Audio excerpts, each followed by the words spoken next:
A tense press event spirals when Jungkook silences a liberal reporter after a piercing question, what was asked that shattered the room into chaos. You want the truth? Then turn off your camera. The microphone in Jungkook's hand trembled slightly, not from fear, but from restraint. His voice, sharp as glass and low with something heavier than fury, sliced through the artificial calm of the press room. The sudden silence that followed his words felt vacuum-sealed. Even the faint buzz of studio lights seemed to retreat in hesitation. Across from him, seated in the front row with a camera team half hidden behind tripods, was Lena Cross, a sharp-tongued liberal journalist infamous for her relentless approach to uncomfortable questions. Her pen hovered midair, and for once she blinked, unsure. Behind her, murmurs rose like a tide, the kind that always swells right before something collapses. The room was stage-lit and too white, clinical almost, but Jungkook's expression was anything but sterile. His black suit, tailored to perfection, sat tightly on his tense frame, and his eyes, wide and alive with conflict, didn't leave Lena for a second. What did she just say? Jimin whispered to Taeyong at the back of the room, half hidden behind one of the side pillars. Neither of them blinked. The question Lena had thrown seconds before Jungkook's outburst still echoed like a gunshot. Do you think your fame gives you the right to avoid accountability for what happened in Busan? It wasn't just a question. It was a loaded charge. The word Busan was the trigger. Everyone in that room knew it. The scandal, half rumors, half redacted reports, had been buried 6 months ago under layers of legal ambiguity and corporate silence. But now, in front of 30 journalists and a live national broadcast, Lena had ripped the scab off. I said, Jungkook repeated, now stepping off the small stage and walking straight toward her, if you want the truth, turn off your camera. There was something lethal in the way he walked, controlled, deliberate. Not a performer now, but a man with something to defend. Every camera shifted focus. Every breath seemed to freeze. The air tasted like metal. Lena didn't move. Her brows arched. That sounds like intimidation, Mr. John. And what you're doing, Jungkook said, stopping directly in front of her, is pretending to seek justice when all you want is chaos. Taeyong exhaled slowly, eyes scanning the crowd, hand twitching as if ready to intervene. The security near the entrance had already started to inch forward. But Lena's voice, too seasoned for fear, didn't waver. You were there. People were hurt. Why were you never questioned? Why? I buried someone that night, Jungkook interrupted quietly, his voice breaking through the air like a crack in stone. You want an answer? There's your answer. Now ask yourself if your viewers want the truth or just another headline. The silence that followed was not peace, it was a collective breath being held by every person in that room. From behind the curtain, Namjoon was watching. His fingers hovered over a control panel, prepared to cut the live stream. But it was too late. Everything was already out. Jungkook leaned closer, his voice now low, barely audible to anyone but Lena and the camera. You crossed the line. You used my grief as ammunition. That's not journalism. She blinked, then blinked again. Security, Jungkook said, stepping back. There was no shouting. No resistance. Only Lena slowly standing, her jaw locked, and her cameraman hesitating before reaching to power down the equipment. She didn't resist, she didn't need to. The story was already alive. But as she passed by Jungkook on her way out, she said just loud enough for him to hear, then maybe you should have told it first. And with that she disappeared down the hallway. Only then did Jungkook's hands unclench. The room exhaled. He returned to the microphone, the red indicator light still blinking live. I will speak, he said, voice calmer now. But not for spectacle. Not for ratings. If any of you are here for that, you can leave now. No one moved. From the back, Taeyong and Jimin exchanged a look neither of them wanted to interpret. The story was no longer about a reporter being removed. It was about what would come next. You just handed them a war, Jungkook, Namjoon said, slamming the backstage door shut behind him. The tension hit like a thunderclap as Jungkook stood center stage, the press gone, the lights dimmed, and the world already spiraling outside the walls of the media center. But Namjoon's voice, quiet and infuriated, cut through the chaos like a scalpel to skin. The former leader's words weren't just disappointment. They were accusation wrapped in protective panic. Jungkook didn't flinch. He didn't even look at Namjoon yet. His eyes were locked on the last red light from the stage cam as it flickered out. As if watching the last bit of oxygen get sucked out of his freedom. She used him, Namjoon. She used my brother's name, Jungkook finally said, jaw tightening. She said Busan like she was the one who stood over his body. Jimin stood at the far end of the room, silently gripping the edge of a table. He hadn't spoken since the moment Lena was escorted out. He hadn't looked at Jungkook either. but his hands trembled around a discarded water bottle as if the silence itself was killing him. She was doing her job, Namjoon said. No, Jungkook snapped, now turning toward him, eyes wild with a pain barely held together. She was making a career. A moment. She saw my blood and wanted it televised. Taeyong entered, shirt unbuttoned at the collar, his expression unreadable but heavy. You should have waited for the next press cycle. We could have handled it through legal. Quietly. And how many more headlines would have written my guilt before I even opened my mouth? Jungkook shot back. How many of you would have kept telling me to stay quiet? You were all fine with silence until she called me out in front of the whole country. Jimin finally spoke, barely above a whisper. And now what? You think speaking up like that undoes the past? Jungkook turned to him sharply. I think silence has been killing me slower. Taeyong looked between them, his body tensing. This isn't the time to it. No, let him talk, Jimin said, voice rising. You want to be the tragic victim now, Jungkook? You want to burn the narrative so people cry for you? That's not what this is. Then what is it? Jimin barked, stepping forward. You kicked a journalist out on live television. You made it personal. You made us part of it. Because I am part of it, Jungkook shouted, chest heaving. You all buried it like he never existed. He died protecting me, Jimin. And you think we forgot that? Jimin's voice cracked. You think I didn't cry in that hallway with you? You think I didn't feel that weight? The problem is you've turned your grief into vengeance and blamed us for moving forward. The room froze. Jungkook's face twisted. You moved forward? You think just because you recorded a song about healing that it erases what happened? Namjoon's voice cut in again, louder this time. Stop. Both of you. Jimin was breathing hard, red-faced, lips trembling. Jungkook looked like a man cracking open in real time. Taeyong finally stepped between them, holding a hand out to both. Enough. This isn't how we fix it. The silence that followed wasn't peace. It was stunned, and it felt like war had just barely paused. Outside, chaos had already ignited. Within minutes, hashtags exploded on social platforms.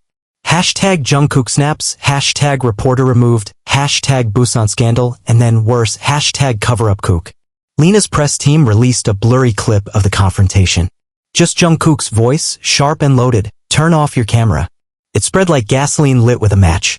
Inside the green room, the team sat around a single monitor watching the internet cannibalize the moment frame by frame. HYB wants to issue a statement, Taeyong muttered, phone to his ear. They're panicking. No, Jungkook said. You're not in control of this anymore, Namjoon said, arms crossed. You lit the fuse. Jungkook stood from the bench slowly. Then let it burn. Jimin laughed bitterly. You think this will cleanse you? That you finally being loud and angry will make people forgive you? I don't care if they forgive me, Jungkook replied. I want them to know I was there. That I didn't just walk away. Namjoon walked up to him, slower now, more composed. What are you planning? I'm going to finish the sentence she started, Jungkook replied. But on my terms. The room stilled again. You're going back to Busan? Taeyong asked. Jungkook nodded. Live? One camera. No script. Just me. And them. Namjoon shook his head. You'll get slaughtered. Jungkook looked down at his hands. Then at least I won't die quiet. Taeyong exchanged a worried glance with Jimin, but Jimin looked away. That night, Jungkook disappeared from Seoul. The next morning, social media flooded with reports of someone who looked like him on a southbound train. Fans, reporters, stalkers, and trolls. Speculation spread faster than any official press release. Some thought he had been suspended. Some said he was hiding from prosecution. Others guessed he was about to expose something darker than anyone expected.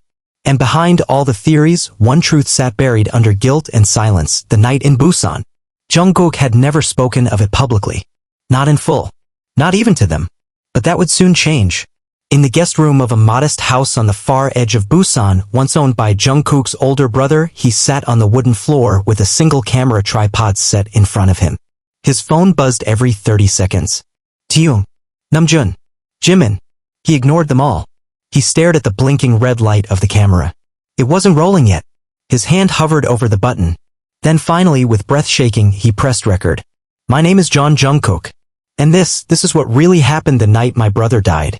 His voice cracked, not from performance but from the weight of finally speaking. I was supposed to meet him at the pier. He texted me earlier that day. Said he had something urgent. Said he needed me to come alone. I thought it was about money. Or maybe Dad. Or maybe just loneliness.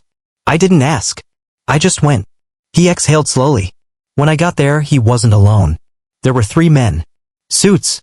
Not gangsters. Something worse. The kind that don't wear faces. I wasn't supposed to see them. He yelled at me to leave. I didn't. I was stupid. I stepped closer. One of them pulled a gun. His fingers curled into fists. He ran toward me. I didn't move. I couldn't. He pushed me down. Took the bullet. There was a long pause. Then they left. Just walked away. No threats. No names. Like it was normal. Like killing him was just business. The room behind him was silent. No staff. No handlers. No lights but a single lamp. I didn't speak because they told me not to. Not with words. But with silence. You don't report ghosts. You don't name shadows. I buried him the next morning and the world kept turning. He blinked slowly, tears sliding down his cheek without effort.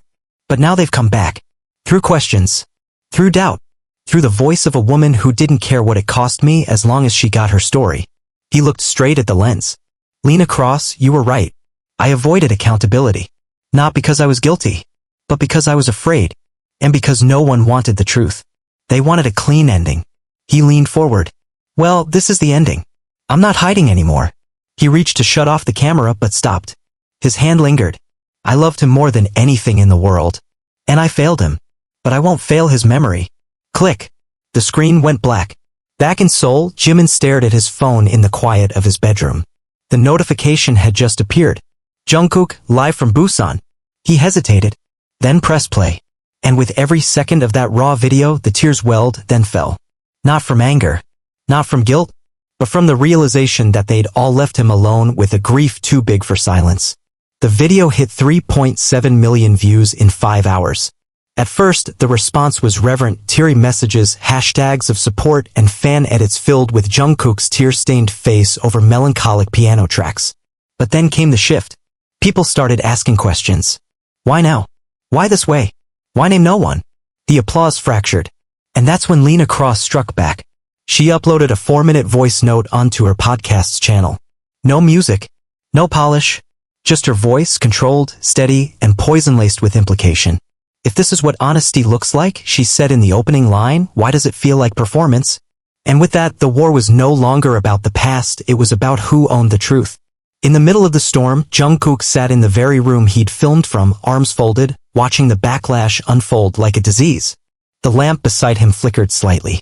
Rain beat the window like a ticking countdown. He didn't move. Until his phone rang. He didn't need to check who it was. He answered it anyway.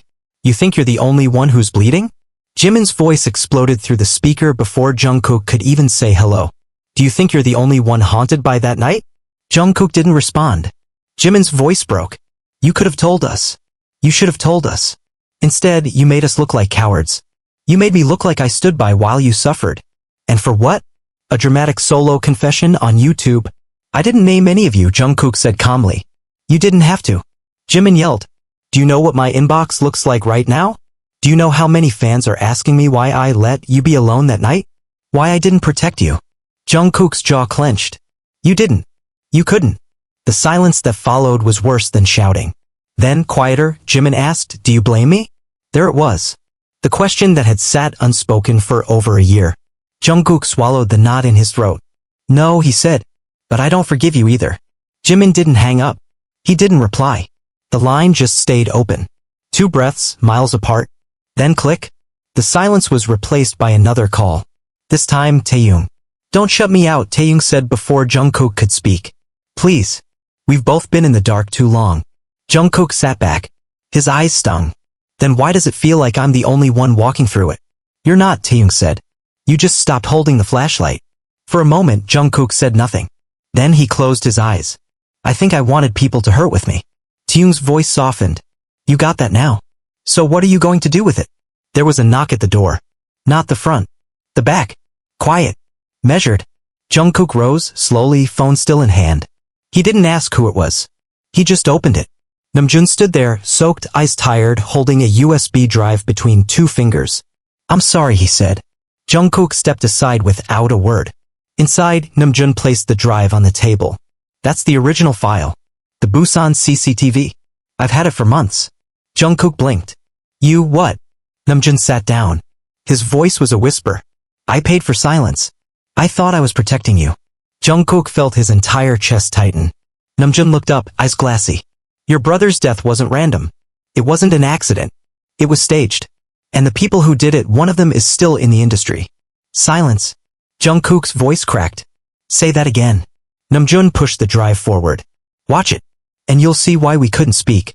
No. You chose not to, Jungkook said, voice rising. You had the truth. And you let me rot in guilt. Namjoon didn't flinch. I let myself rot too. Every single day. Jungkook grabbed the drive and stormed to his laptop. His fingers trembled as he inserted it. The file loaded. One single clip, 2:12 a.m., October 17, 2023. He hit play. There he was himself, walking down the pier, head lowered, hands in his jacket. His brother, Junho, was already there, pacing. Then 3 men stepped into view. One of them had his face fully uncovered. Jungkook paused the video. Zoomed in. He gasped. His knees buckled. It was a familiar face. A powerful one. A CEO. Not from HYB, but from a rival agency. Jungkook stood mouth dry. This can't be real. Namjoon didn't move. It is. And he knows you've seen it now. The power cut out. Darkness swallowed the room. And then the front window shattered. Both men dropped to the floor, shards exploding around them. Down. Namjoon shouted, yanking Jungkook behind the couch. Another smash. Another window. A brick flew across the room, hitting the wall and splitting apart. Jungkook scrambled to grab the laptop and the drive. We need to get out. Now. Namjoon grabbed the car keys. There's a safe house 2 hours from here. Old military contact. Jungkook's chest was heaving. What the hell did you get me into? Namjoon looked him dead in the eyes. You wanted the truth. This is what it costs. They ran. 2 hours later, they were driving through the pitch-black countryside, headlights bouncing against thick fog. Jungkook stared out the window, heart racing. I need to go public, he whispered. Namjoon gripped the wheel. You'll be hunted. I already am. Namjoon was quiet. I need to talk to Lena. What? Namjoon said, glancing over. Are you insane? She won't stop. And if she keeps pushing without knowing the full truth, she's going to get herself killed too. Namjoon shook his head. She tried to destroy you. And maybe I needed it, Jungkook muttered. She forced the first crack. Maybe I need her to break the whole damn thing open. Namjoon didn't answer.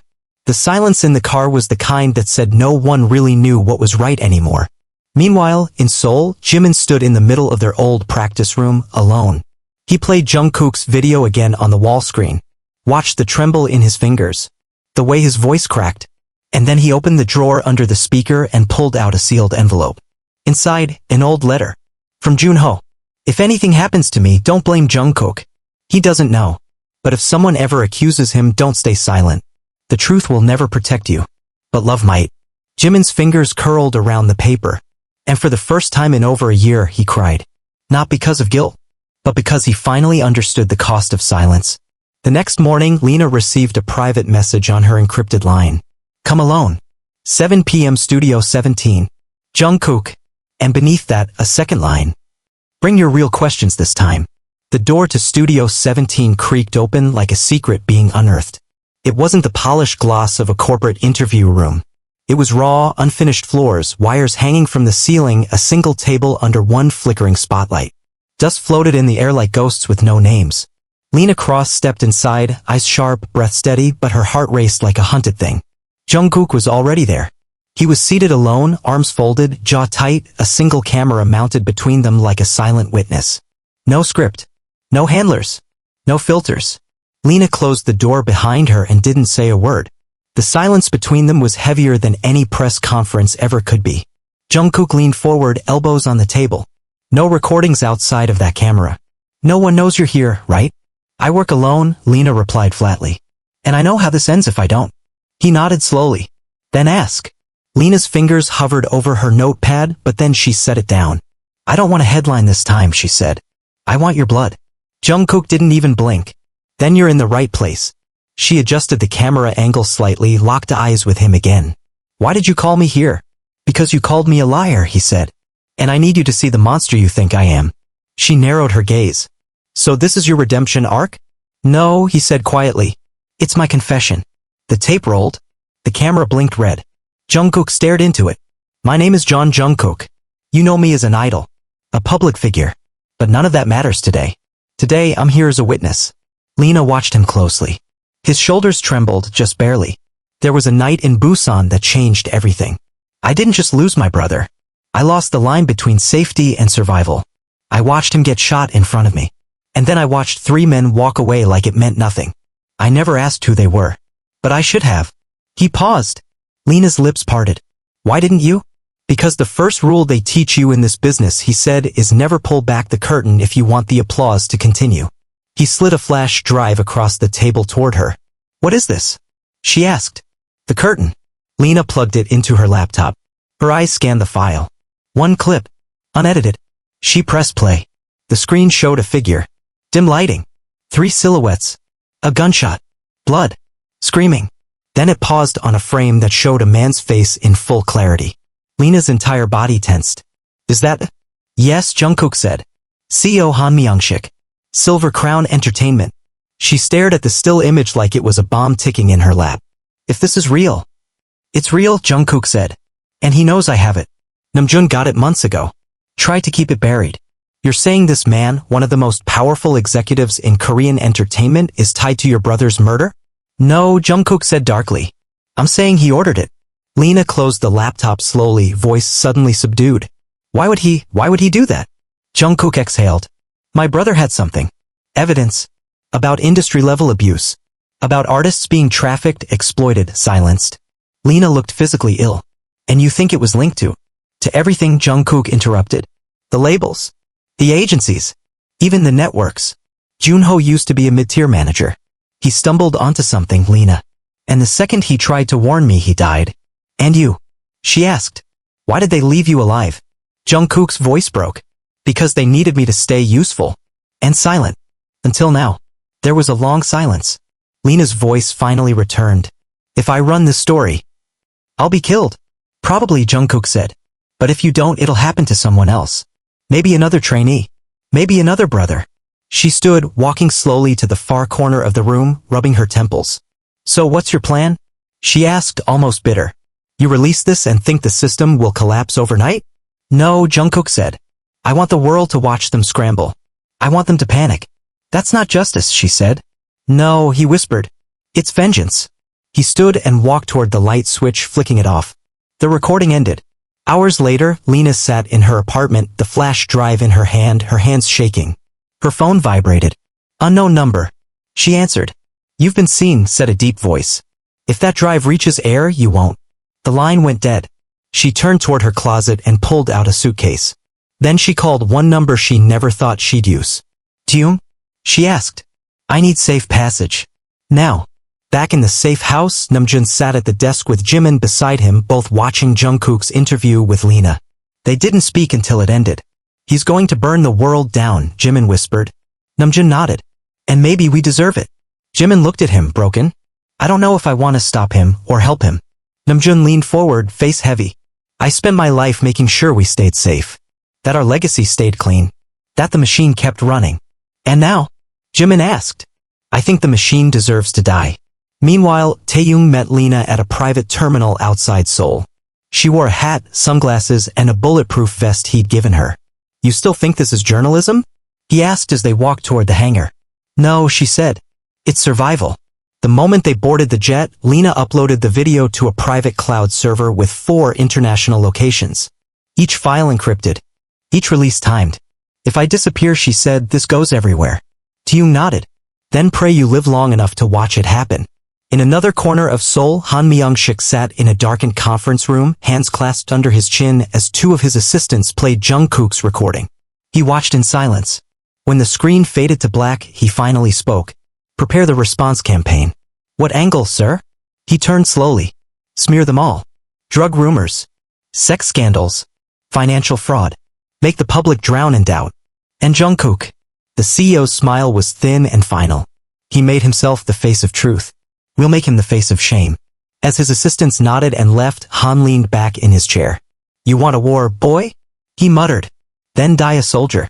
3 days later, #Jungkook drug scandal trended #1 worldwide.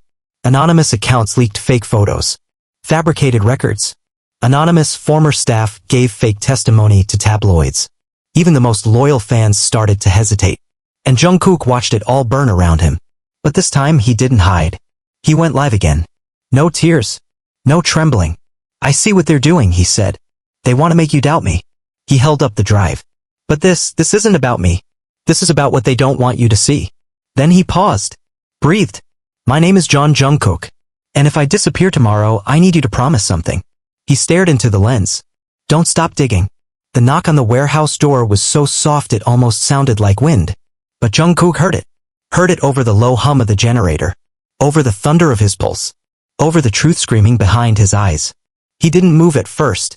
Then came a second knock, firmer, urgent, and familiar. He unlocked the side entrance and opened it. Jimin stood there, soaked from the rain, breathless, holding a file folder wrapped in plastic. He looked exhausted, as if sleep hadn't visited in days. Jungkook's jaw locked. You shouldn't be here. I had to, Jimin said. Before you go too far. Jungkook stepped back. It's already too far. But Jimin pushed past him anyway, dripping water across the cracked concrete floor. I've been followed, Jimin said flatly, shaking his coat off. Not by fans. Not Saesiangs. Men in suits. Government plates. Tinted windows. Jungkook didn't even blink. They've been watching everyone. I know, Jimin said, placing the file on the table between them. That's why I brought this. Jungkook glanced at the folder. What is it? Jimin's hands were shaking now. Something I should have burned.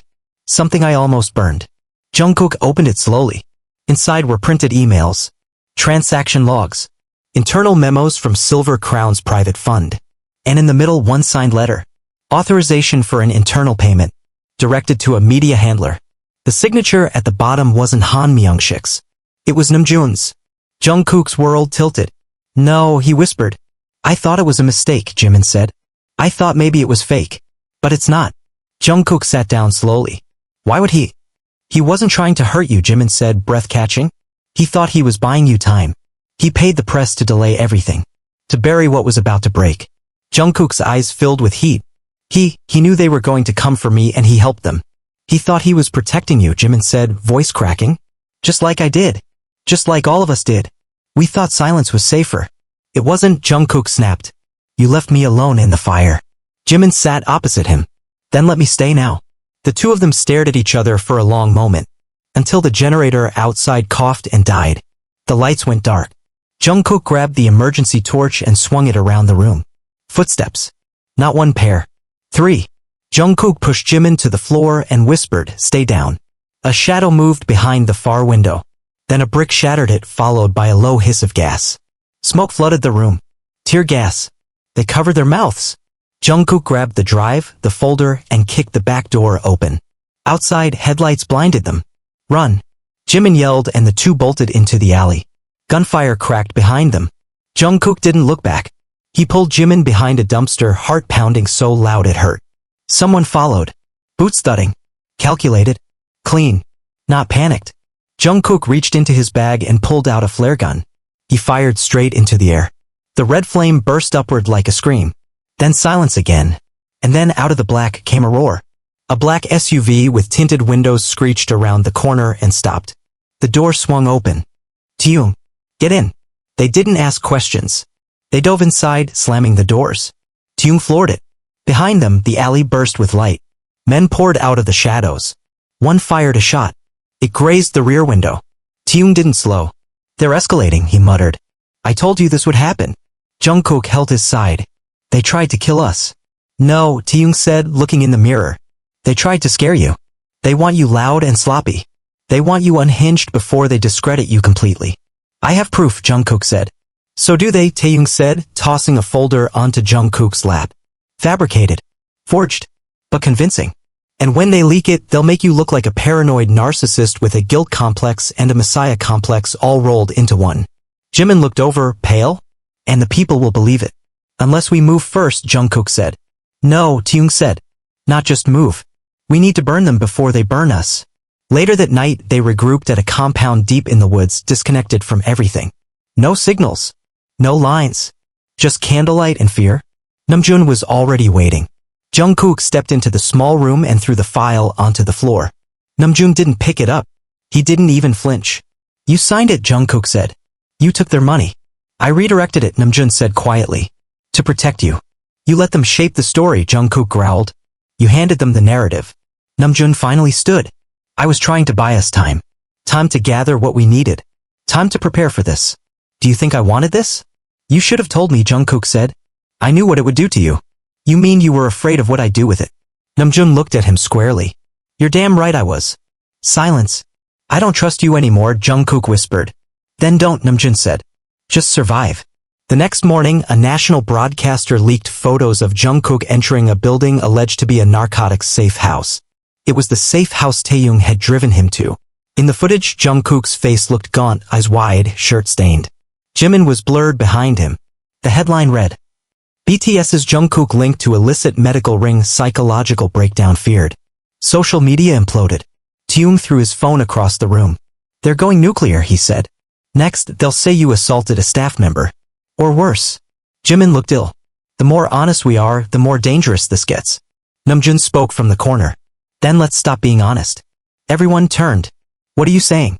Jungkook asked. I'm saying we play their game, Namjoon said. Leak a false confession. Feed the machines something shiny. While they chase that, we deliver the real evidence directly to the ICC. Jungkook narrowed his eyes. You want me to lie again? I want you to live, Namjoon said. And I want them to burn. 3 days later, a fake article appeared in the New York Times. Exclusive, Jungkook admits mental breakdown fueled by false conspiracies. It quoted anonymous sources. Described hallucinations. Claimed therapy and medication were ongoing. The public reeled. Supporters screamed. Detractors cheered. The nation paused. And in the background, Lena, now hidden in Berlin, transmitted the real drive and files to a group of international watchdog journalists. Within 24 hours, the story broke. Entertainment elite tied to human rights violations. K-pop scandal reveals global conspiracy. Han Myung-sik's photo was on every screen. Interpol issued a request for detainment. His company's stock crashed 72% in a single day. And for the first time since this all began. Jungkook smiled. Not because it was over, but because the world finally believed him. Even if it meant they'd never see him again. You think taking him down would end it? Namjoon's voice was low, almost a growl beneath his breath as the rain hammered the windows of the old villa where they had gathered again. Han Myung-sik was never the disease. He was a symptom. Jungkook sat across from him, eyes bloodshot, one hand clenched around the neck of a water bottle he hadn't touched in hours. His body was still. His voice anything but. No, Jungkook said. He was the executioner. The knife. The one they sent to make examples. And now the world finally saw the blade. Jimin stood leaning against the far wall, arms crossed, watching both men with an expression that had evolved from worry into weariness. Then what's next? We celebrate that we pulled the curtain down, while another one rises behind it. Taehyung leaned on the edge of the table.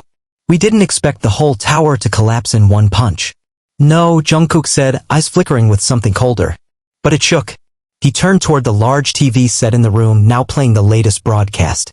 The ICC had released a statement confirming the existence of a global influence network, one that extended across talent agencies, media platforms, and even elements of South Korea's own cultural ministry. A formal inquiry was underway. Arrest warrants had been issued, and leaked testimonies, some from former managers and trainees, began to paint a horrifying picture. Trafficking, blackmail, psychological manipulation, artistic indenture, cult-like control, and right in the middle of it, the name John Jungkook was no longer a footnote. He was the storm. But with the storm came lightning. Outside the villa, a car pulled up quiet, black, and government-plated. Jungkook stood immediately. We're compromised. Namjoon stepped between him and the front door. We knew this was coming. Who is it? Jimin asked, already reaching for his phone. Taehyung peered through the curtain. It's not who I thought. The knock was soft. Too soft. Deliberate. Namjoon opened the door and froze. Standing there was Assemblywoman Seo Mi-hyun, one of the highest-ranking officials tied to the Cultural Bureau. Her hair was pinned high, her black trench coat glistening from the rain. Behind her, no security. No press. Just the silence of a woman who had crossed a line she could never uncross. I'm not here as a politician, she said. I'm here because I have a son. She stepped inside without waiting for permission. Everyone moved back instinctively. Jungkook's voice was like flint. Why now? She met his gaze. Because the next person they'll destroy is not a monster. It's you. Taehyung's body stiffened. You're here to silence him. I'm here, she said carefully, to show you what they're planning. She pulled a tablet from her coat and laid it on the table. On the screen, an internal memo. The seal of the National Intelligence Directorate at the top. Namjoon squinted. That's classified military code. Seo Mi-hyun nodded. The government is framing this entire situation as a matter of national security. They're claiming you've leaked sensitive cultural intel. If this moves forward, you won't just be blacklisted, Jungkook. You'll be branded as a traitor. Jungkook felt the floor shift beneath him. Are you serious? They've already drafted a warrant, she whispered. If it passes the vote tomorrow, they'll arrest you in front of the press. Jimin's voice cracked. That's not justice. That's erasure. Seo Mihyun's eyes were tired. Do you think they care? The cultural export value of BTS is in the billions. You opened the vault and now they need a scapegoat to shut it again. Taeyong paced. Then we need to go public again. Before the vote. They'll kill the signal, she said. Every outlet, every feed, every platform that hosts your face will be blocked by midnight. Namjoon clenched his jaw. Then we don't post. Jungkook turned to him. What? We perform, Namjoon said. One last broadcast. Not a statement. Not an upload. A live event. And not on Korean soil. Jimin's mouth opened slowly. You mean, leave? Not leave, Namjoon said. Escape. Taeyong ran a hand down his face. We'd never come back. Maybe not, Namjoon admitted. But we'd tell the world one final time what they were never meant to hear. Jungkook stared at him. The boy who once stood on stage, bathed in lights, adored by millions, was now the man deciding whether to burn the very industry that raised him. He looked down. Where? Seo Mihyun spoke. If you're serious? I know a place. 2 nights later, the lights of Geneva flickered below the wings of the plane. Inside, silence reigned. Jungkook sat with his head against the window watching the lights. They looked like stars fallen to earth, bright, chaotic, unreachable. Beside him, Jimin dozed lightly, but his brow never softened. Across from them, Taeyong scribbled notes, stage marks, signal timing, camera angles. Namjoon scrolled endlessly, calculating every possible contingency. They didn't speak. There were no jokes. No rehearsals. Just 4 men heading toward a final reckoning. When they landed, the hall was already prepared. A private studio built for international diplomacy. 3 cameras. 1 satellite link. 1 live feed. No backup. At 1900 hours, the world received a notification. Jungkook, live broadcast. Unfiltered. Uncensored. 1 time only. 10 million tuned in within minutes. In South Korea, the government tried to block the feed.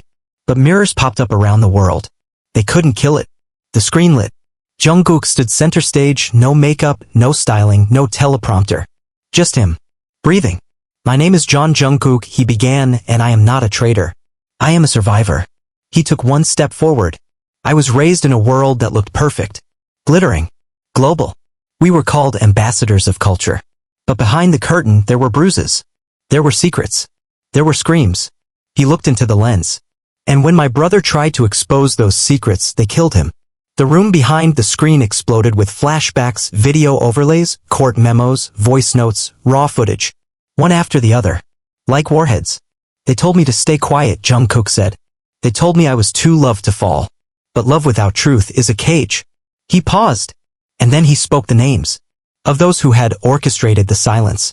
Of the agencies. Of the reporter's bot. Of the government officials complicit. He burned every bridge. And the world watched frozen. He didn't cry. He didn't shout.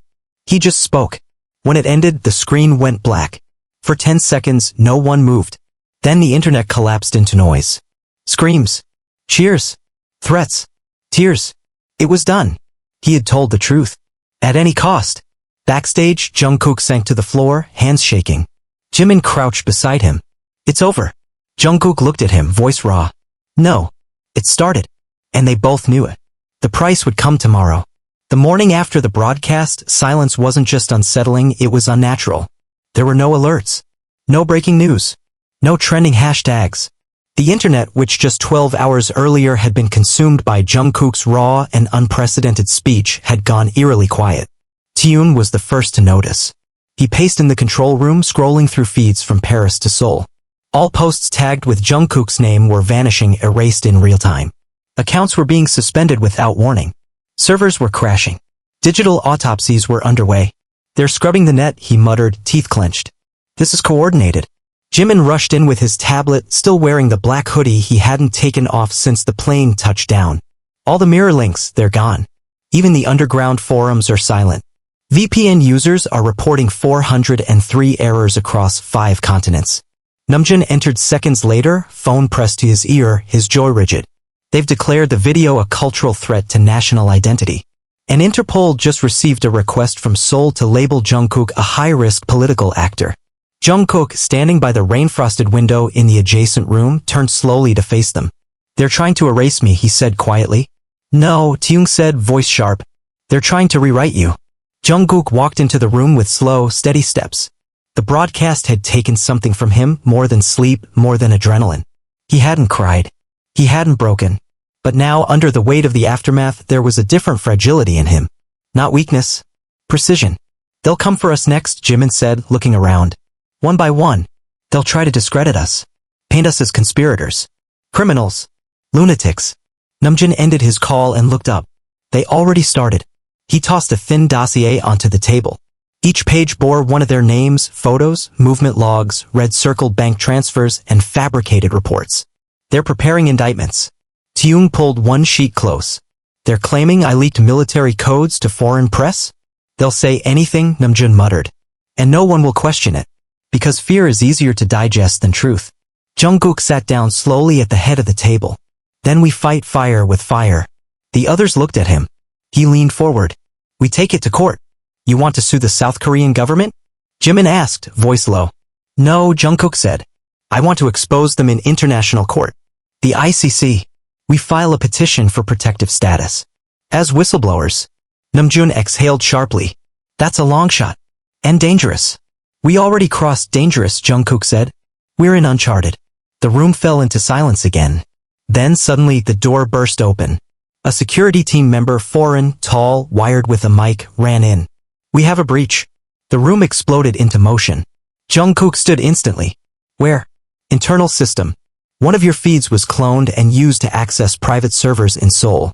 Namjoon's face went white. "That feed was encrypted. Only 4 of us had access." His voice stopped. Eyes turned slowly toward Jimin. Jimin didn't speak. "Tell me you didn't," Taeyong said, stepping back. Jimin raised his hands. "I didn't leak anything.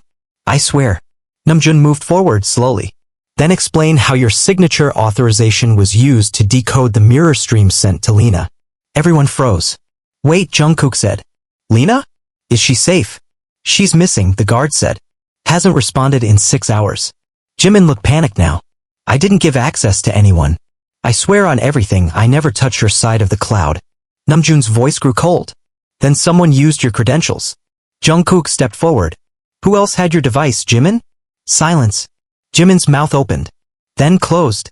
Jungkook's tone turned lethal. "Jimin. I don't know," he shouted suddenly, eyes wide. I lost my phone for 2 hours back in the Berlin transit. I thought it was misplaced." "Who were you with?" Taeyong snapped. Jimin didn't answer. "Who?" Jungkook roared. Jimin's shoulders dropped. "Seo Mi-hyun." The room turned to ice. Namjoon's mouth moved, but no words came. Then finally, "She promised protection.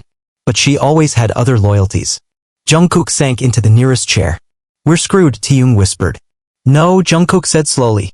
"We still have one thing they can't bury." "What?" Jimin asked, still trembling. "Our story," Jungkook said. "Not in court. Not in press. Not in broadcasts." He looked up. "In person." 3 days later, Jungkook stood on the rooftop of a small theater in Geneva. Below, crowds were forming: Koreans, foreigners, allies, activists. Not millions. Not even thousands. But enough. Enough to start again. Taeyong joined him. "You know, this might be the last time we stand in front of people who believe us." Jungkook smiled faintly. "Then let's make it count." As the sun began to fall, the rooftop was transformed into a stage. No screens. No microphones. Just voices. Jungkook stepped forward. Wind brushed his hair back. "I am not a perfect man," he began. "But I was part of a perfect lie." He spoke for 10 minutes. So did Jimin. Taeyong followed. Namjoon closed it. They didn't name enemies. They named truths. And those truths, raw, trembling, brutal, carried across the rooftops. When they finished, no one clapped. Instead, people cried. People stood. And people listened. That night, Jungkook stood alone on the balcony of their temporary residence. Jimin joined him, quiet. "I meant to protect you," Jimin said. "I know," Jungkook replied. Jimin's voice cracked. "But I still betrayed you." "No," Jungkook whispered. "You just trusted the wrong person." They stood in silence, the city blinking beneath them. Jungkook closed his eyes. And for the first time in what felt like years, he breathed. Not like an idol. Not like a whistleblower. but like a man who chose truth over applause, and knew the price would follow. The scream that echoed down the Geneva alley wasn't loud, but it was sharp-cutting. Fast. A single, strangled note followed by the unmistakable crash of a body hitting the pavement. Taeyong heard it first. He dropped his phone and ran toward the sound, his boots slapping wet cobblestone. The night air was damp, the fog thick, and when he turned the corner, he nearly slipped on the blood pooling beneath her body. Lena. Her eyes were open. Barely. Her lips trembling. A bruise bloomed under her chin like ink in water. Her left arm was bent at the wrong angle and she gasped when she tried to move. Taeyong dropped to his knees beside her. Lena, hey, don't move, okay? I'm here. You're safe now. Her voice was a rasp, broken glass and air. They found me. I thought I lost them in Prague. But one of them had my scent. He cradled her head gently. Who? She didn't answer. Instead, she pressed something cold and metal into his palm. A flash drive. Then her eyes rolled back. And she went still. Taeyong didn't scream. He didn't shake her. He didn't cry. He just took the drive, slipped it into his coat, and stood up. Behind him, somewhere in the fog, a footstep. He turned slowly, jaw clenched. A silhouette stepped from the mist. Tall, lean, black coat. No face visible beneath the hood. But the voice was unmistakable. You were supposed to burn with him. It was Seo Mi-hyun. Taeyong didn't blink. You killed her. No, she said calmly. She killed herself when she didn't follow instructions. You used Jimin to breach our feed, he said, voice quiet. You manipulated him. She tilted her head. Manipulation is just strategy with softer lighting. You were never trying to help us. Of course I wasn't, she snapped. You children think this is about good versus evil? This is about power. Culture is power. Control the idols, you control the people. You were leverage, Jungkook was a symbol. But symbols are replaceable. He took a step forward. You think we're scared of you? I don't want your fear, she said. I want your silence. Then kill me. She didn't reply. He took another step. And another. Until they were face to face. Then she whispered, you think your truth can beat the system? You think the world wants to change? No. They want to watch. And then they'll scroll on. Taeyong stared at her. And then, without a word, turned and walked away. He didn't need to answer. Because the fire had already begun. Back at the safe house, Jungkook was pacing the floor when Taeyong entered, soaked and pale, Lena's blood still smeared on his sleeves. Jimin shot up. What happened? Taeyong tossed the drive onto the table. She's gone, he said simply. But she didn't die for nothing. Namjoon grabbed the drive and plugged it into the terminal. What's on it? Jungkook asked. The screen filled with images. Documents. Videos. Hidden archives. Thousands of them. Namjoon's eyes widened. This is everything. Evidence of human trafficking disguised as agency contracts. Recordings of blackmail phone calls from major CEOs. Photos of drugged idols staged for false press scandals. And then worse. An encrypted folder marked Generation Protocol. Jungkook opened it. Inside, a single video. They pressed play. It was grainy, clearly recorded on an old surveillance system. A room. White walls. A two-way mirror. Inside, a child, maybe 12, sitting on the floor, gagged. Beside him, an older man pacing. Speaking Korean. Once they're broken young, the man said, they're loyal forever. This one? He's special. Already sings in perfect pitch. Then came the voice from behind the glass. I want him in the next batch. No parents, yes? Orphaned. No ties. The child looked up. And the camera froze frame by frame as his face was revealed. Jungkook stopped breathing. It was him. Namjoon covered his mouth. Jimin stumbled back. Taeyong stared in horror. It was a young Jungkook. This can't be real, he whispered. That's not possible. I had a family. I remember my... But his voice stopped. Because somewhere in the back of his mind, something cracked open. A memory. A man in white gloves. A song he was forced to sing. A room with mirrors on all sides. Namjoon grabbed his shoulder. They rewrote your history. No, Jungkook whispered. No, they couldn't have. My mother, she used to sing me lullabies. I remember. But the memories began to fray. Were they dreams? Were they planted? Had he ever really known? Jimin sat down slowly. What if none of us ever had choices? The screen went black. Jungkook stood silent. Then he turned and walked to the sink. He opened the faucet and let the water run until his hands were clean of nothing at all. They built me, he said. And then they sold me. Taeyong stepped forward. You still broke free. No, Jungkook said. I escaped. There's a difference. Namjoon whispered, then we finish it. The final step wasn't a video. It wasn't a lawsuit. It wasn't a press release. It was a summit. 2 days later, in a hidden room beneath the Palais des Nations in Geneva, Jungkook met with 6 global human rights executives and 2 UN officials. He placed the flash drive in front of them. This isn't about Korea, he said. This is about a global system of silence. They reviewed the files for 2 hours. No one spoke. Then the lead representative said softly, this will bring countries down. Jungkook didn't blink. Then let them fall. The officials looked at each other. One asked, what do you want? Protection, Jungkook said. And a voice. They nodded. Then they said what he never expected to hear. You have it. 3 days later, Seoul woke up to a new headline. Global Tribunal launched into K-pop industry corruption, Jungkook to testify as key witness. The government denied it. Agencies panicked. Executives fled. And then the rail bomb dropped. One by one, other idols stepped forward. Some unnamed. Some famous. One by one, the silence cracked. And then it shattered. Late that night, Jungkook sat alone in the dark, watching the Geneva skyline flicker. Jimin entered quietly. You okay? Jungkook nodded slowly. I think. I'm beginning to be. Jimin sat beside him. I'm sorry. For everything. Jungkook looked over, tears in his eyes. So am I. But we survived. Jimin smiled faintly. And now what? Jungkook leaned back. Now, we teach them what surviving looks like. You will not speak, said the man in the gray tie, his voice clipped and cold. You will listen. Jungkook stared across the polished oak table at a room full of lawyers in tailored suits, expressions carved out of marble. Behind them, the South Korean consulate's private Geneva chamber loomed with silence that felt engineered, like it was designed to suffocate truth before it could breathe. I'm not here for your warnings, Jungkook replied calmly. I'm here because the truth burned through your chains and now the whole world is watching. One of the older men leaned forward. You're not untouchable, John Jungkook. No artist is. Jungkook's mouth twitched. Then try. Silence followed. Namjoon sat to his left, hand on the edge of the table, pulse visible in his neck.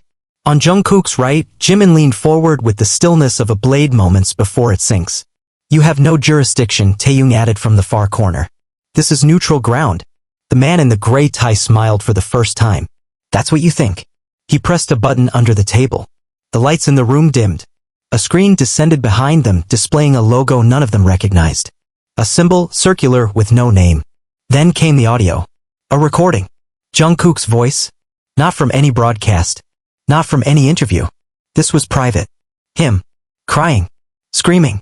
Begging someone to let him out. The lights returned. Jungkook stared at the screen. That was his voice. But he didn't remember saying it. What the hell is that? Namjoon asked. Manufactured? Taeyong said. No, Jimin whispered. That's real. Jungkook stood. Where did you get that? The man in gray remained calm. You had a handler.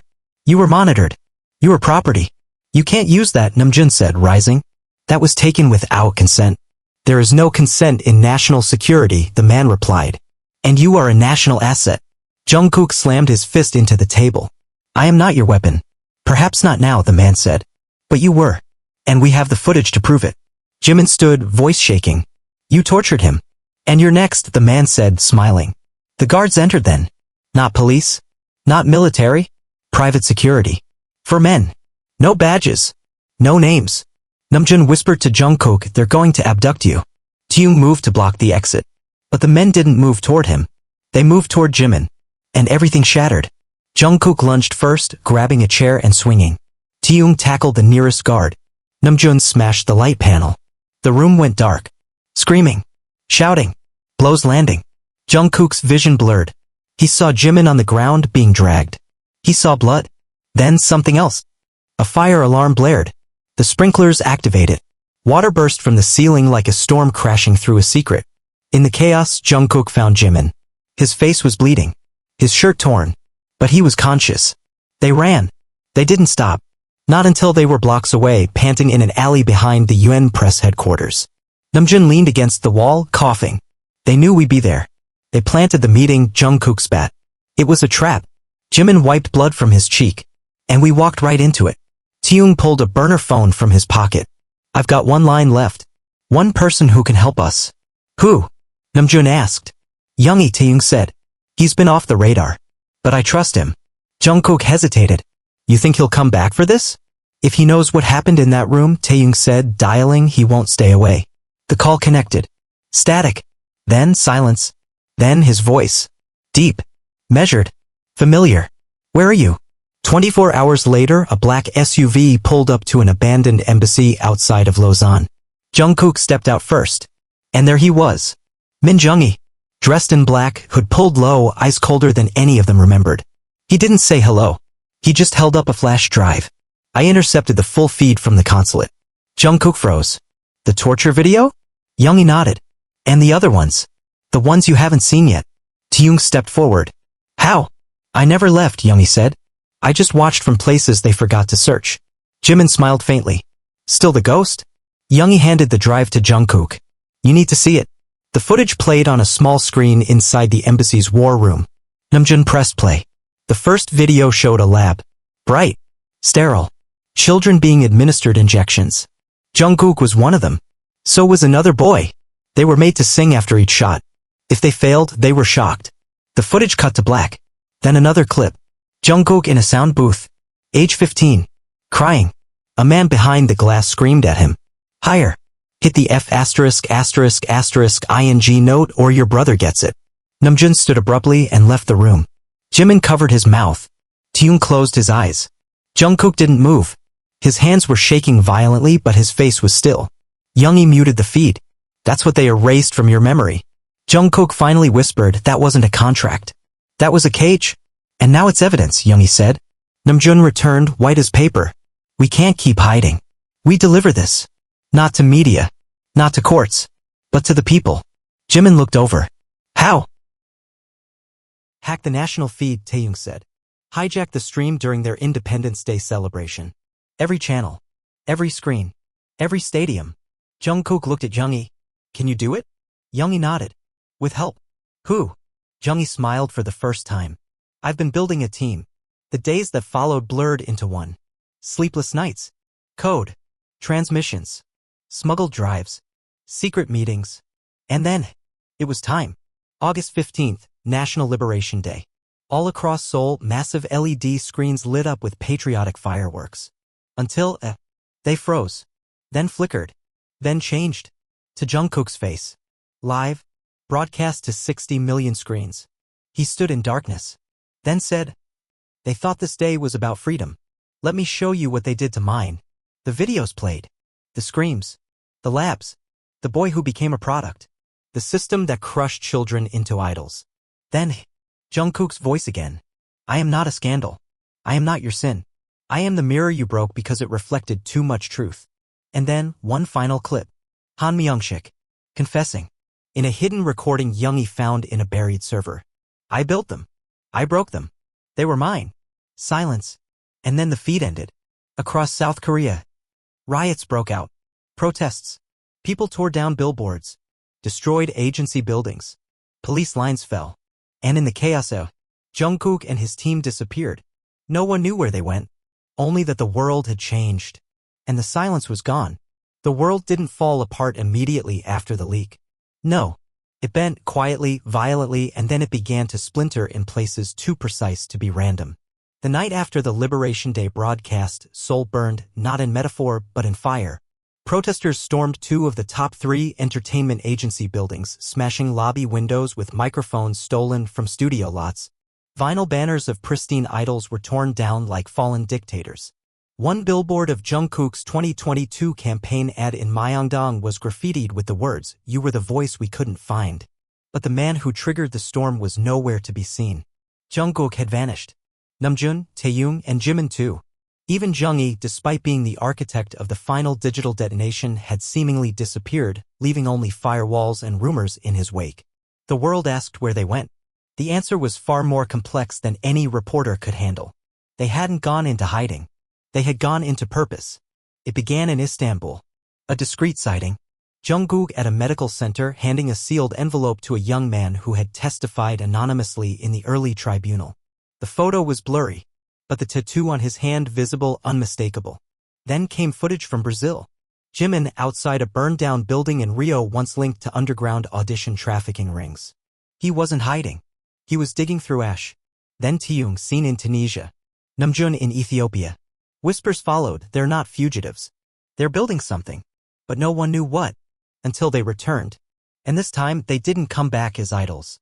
They came back with proof of how deep it went.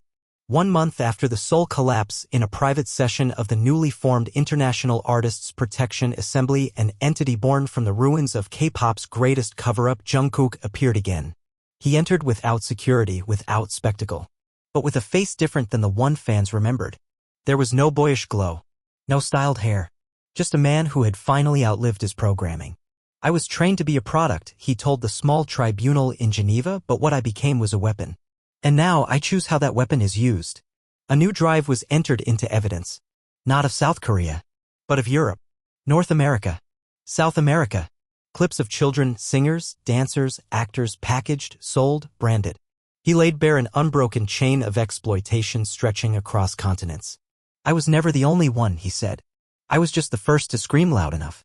There was no applause in that room. Only breath. Only silence too sacred to interrupt. And then a voice at the back. It was Taeyong. He stepped forward holding a box. We don't want statues, he said. We want systems dismantled.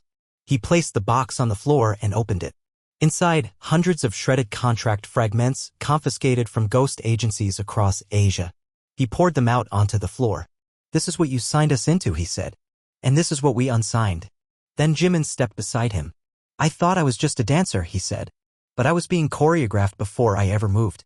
Youngi's voice followed from the shadows, broadcasting through an old-school mic system. They thought silence was control, he said. But we've learned how to make noise without needing a stage.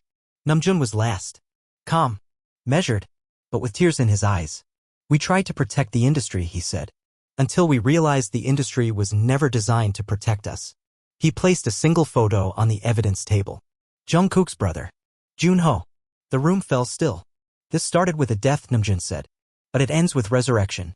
Outside, in the city square, massive screens broadcast the speech live. For the first time since the scandal broke, a government official stepped forward and took responsibility. The crowd didn't cheer. They wept. Because it wasn't vindication. It was mourning. They had worshipped a dream. But that dream had been soaked in blood. And now the dream was gone. But something more honest was taking root. Later that night, Jungkook walked alone down the riverside in Geneva. The sky was low and gray, but there was peace in it. He heard footsteps behind him. He didn't turn. He didn't have to. I always hated the word idol, Jimin said softly. It meant perfection. And perfection meant lying. Jungkook smiled faintly. We're never going back, are we? No, Jimin said. Because back was never real. They stood in silence. Until Jungkook asked, do you think they'll forgive us? Jimin shrugged. I don't think we need them to. Taeyong joined them then. No words. Just presence. Then Namjoon. Then Junggi. One by one, not for performance. Not for nostalgia. But because some things didn't need to be staged. They just needed to be. Do you miss it? Junggi finally asked. The lights? The roar. Jungkook took a breath. No, he said. Then added quietly, I miss being innocent enough to think they loved us for who we were. Taeyong looked up at the sky. But maybe they will now. In the months that followed, things did not return to normal. Because normal had been an illusion. Agencies collapsed. New laws were written. An entire generation of trainees was released from contracts signed under coercion. But not all was healed. Some idols couldn't bear the truth. Some vanished. Some broke. Some fought back in ways Jungkook never wanted. He received letters from strangers, some thanking him, some cursing him. And one from a girl in Busan that read, You broke my heart, but you also broke my chains. Thank you. That one he framed. Years later, when he was invited to speak at a summit about digital ethics and artistic protection, Jungkook walked onto the stage wearing no makeup, no styling, no entourage. Just a single mic and a smile that didn't need to hide. He told the story. Not the fan service version. Not the media rewrite. But the real one. The boy with a voice. The brother who died. The agency that lied. The system that sold dreams in exchange for childhoods. He ended with a single sentence. I am no longer a voice for the voiceless, I am proof they always had one. And the audience stood. Not for fame, but for truth. That night, back in a quiet home on the coast, Jungkook lit a candle. He placed it beside an old photograph. His brother. Smiling. Alive. And though the world outside still roared, still twisted, still struggled to change, inside that house, one thing remained still. Peace. Because finally, Jungkook was no longer running from his silence. He had filled it. With truth. With fire. With the kind of freedom they could never silence again. The wind on Jeju Island was different. It didn't scream like the streets of Geneva or hum like the traffic in Seoul. It whispered, subtle and persistent, like the air itself remembered something long buried. Jungkook stood on the cliffside overlooking the sea, the sky smeared in pink and burnt gold. The scent of saltwater drifted up, filling his lungs with something close to peace. But even here, peace had a cost. He wore no disguise. No hat. No sunglasses. Just a hoodie pulled over his head, not for concealment, but for warmth. His face no longer needed to hide. After everything, what was left to fear? Then the phone in his pocket buzzed once. He hesitated before pulling it out. A name flashed across the screen he hadn't seen in 3 years. Jean.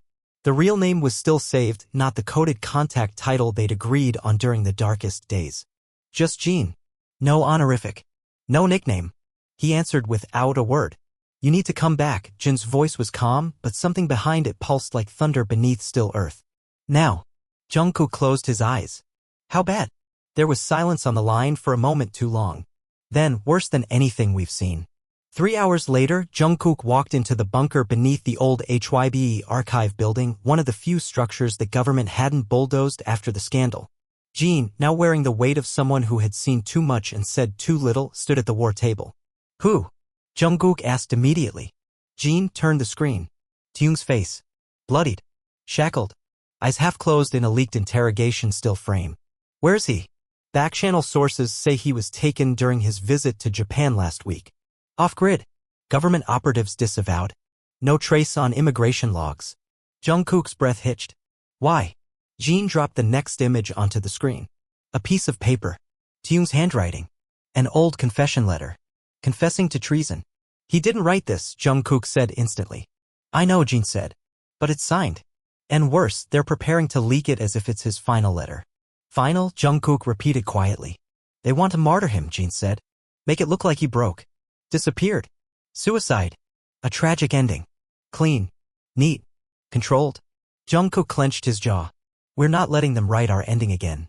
36 hours later, Jungkook walked into a frozen basement room beneath a Kyoto nightclub. Youngie was waiting. He was thinner. Sharper. A scar ran from his jaw to just beneath his collarbone, something Jungkook hadn't seen before. You're late, Youngie said. You're bleeding, Jungkook replied. Youngie smirked. It's always good to see you. They hugged. Short. Tight. Necessary. Then they got to work. Youngie slid over a file. They moved Taeyoung into a transport cell. Northern facility off coast. Privately funded. Disavowed. It's where they hold the ones they never want found. Jungkook's heart raced. Is he still alive? Barely, Youngie said. But he's holding on. Jungkook sat, pulling up the maps. We get him out. Then we go loud. Youngie didn't respond right away. Then he said there's more. He placed a second file on the table. Jungkook opened it. Paused. Then blinked. It was a surveillance photo. Of someone entering the Tokyo consulate. Tall. Worn boots. Covered in shadow. The photo was grainy, but the face beneath the hood was unmistakable. Junho. Jungkook's brother. Alive. No, Jungkook whispered. That's not possible. I thought so too, Youngie said. Until I saw this. He clicked a video. The man in the clip didn't look like the Junho Jungkook remembered. He looked hardened. Changed. But his voice, rough, tired, was real. I left for a reason, Junho said on the screen. Because if I'd stayed, they would have used me to break him. The screen went black. Jungkook collapsed into the chair. Everything tilted. His brother had faked his death. To protect him. That night, Jungkook stood in the freezing rain beside Jungie, staring at the secured perimeter of the facility off the coast of Wakkanai. Beyond those walls was Taeyoung. And possibly Junho. This isn't a rescue, Jungie said quietly. This is a war crime waiting to happen. Jungkook nodded. Then let's be the crime they never saw coming. The breach took 11 minutes. Jungie handled surveillance. Jungkook moved like a ghost through concrete corridors lined with silence and whispers. He found Taeyoung in a dim cell, barely conscious. Taeyoung, he whispered.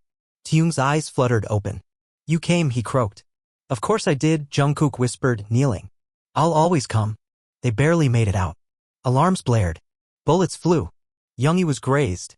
Jungkook carried Taeyoung on his back through the forest edge. And when they reached the evac point, a man was waiting. Put up. Hands shaking. Junho. Hello, little brother, he said softly. Jungkook didn't know whether to punch him or collapse into him. He did both. The weeks that followed unraveled like thunder. Junho's testimony was aired globally. The truth of his fake death. The secret intel he'd gathered.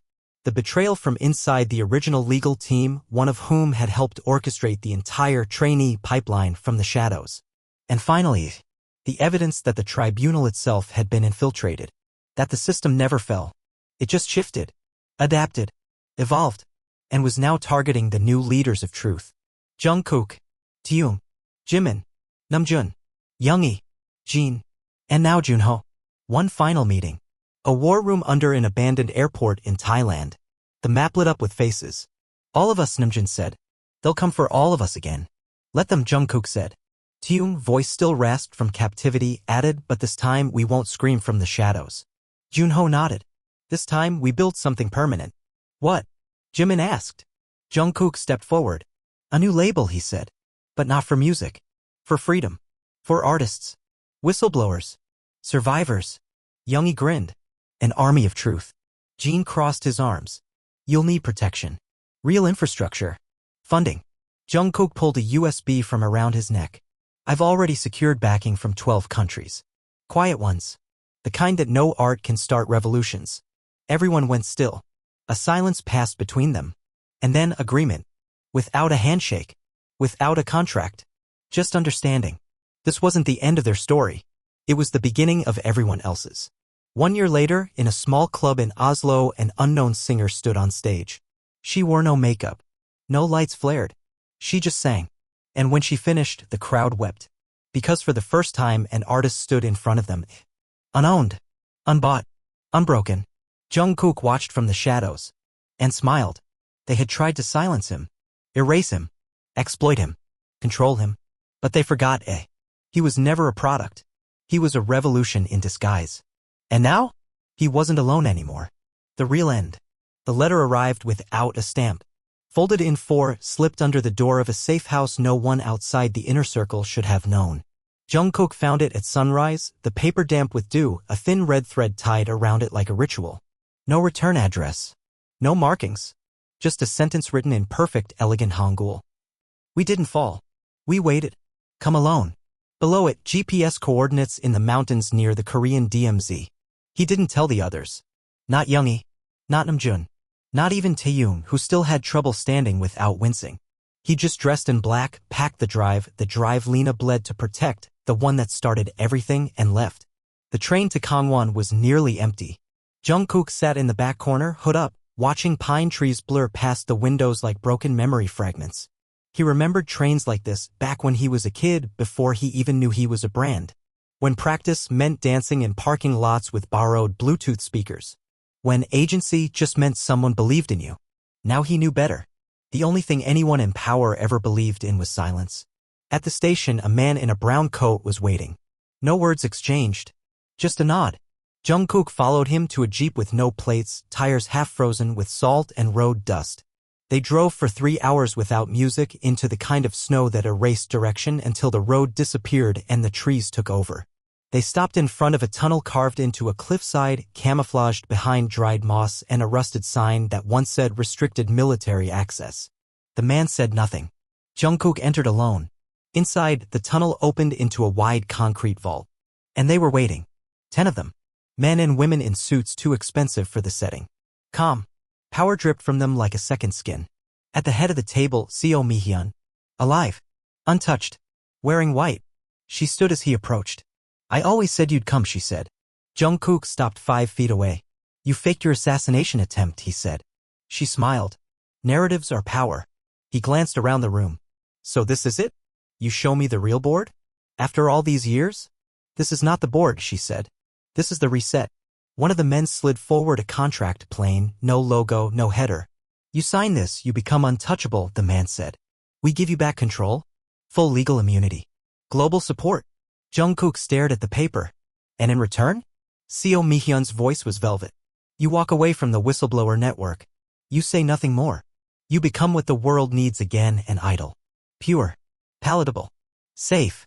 Jungkook looked at them, one by one. You don't want silence, he said slowly. You want obedience. Seo Mi-hyun stepped closer. We can make you the most powerful artist on earth, she whispered. A symbol of reformation. A survivor the world can consume again. You'll speak at the UN, lead the new ethics council, have documentaries, platforms. But on our terms. You say what we approve. You cry when we signal. You inspire but never ignite. Jungkook's eyes hardened. You're not offering redemption. You're offering containment. A pause. Then a woman in the corner finally spoke, softly. You should know, if you decline, there will be no next interview. No more trials. No more whispers. We will erase you for real this time. Not with scandals. With silence. You'll vanish so thoroughly no one will remember you existed. Jungkook nodded. I believe you. He reached into his jacket slowly. Pulled out the drive. Held it up. And dropped it onto the floor, shattering it under his heel. The room gasped. You win, he said. I'm done. Seo Mi-hyun's smile returned. Very wise. Jungkook held her eyes a beat longer. Then turned. Walked out. Back into the tunnel. No one followed. No one noticed the faint vibration in his boot, the microtransmitter Youngie had sewn into the lining of his tactical shoes 2 years earlier. No one knew that the real drive had been uploaded the night before, directly to the United Nations Cyber Integrity Tribunal and 47 decentralized servers across the world. With one command, activate on signal phrase. Jungkook walked until the cold cut through his bones. Then he pulled out his satellite mic. Tapped it once. Whispered into it, they offered me the world again. Jungie's voice came back, steady as steel. And? Jungkook stared at the sky. I burned it again. 30 hours later, global news outlets were paralyzed. Every screen. Every network. Every press center.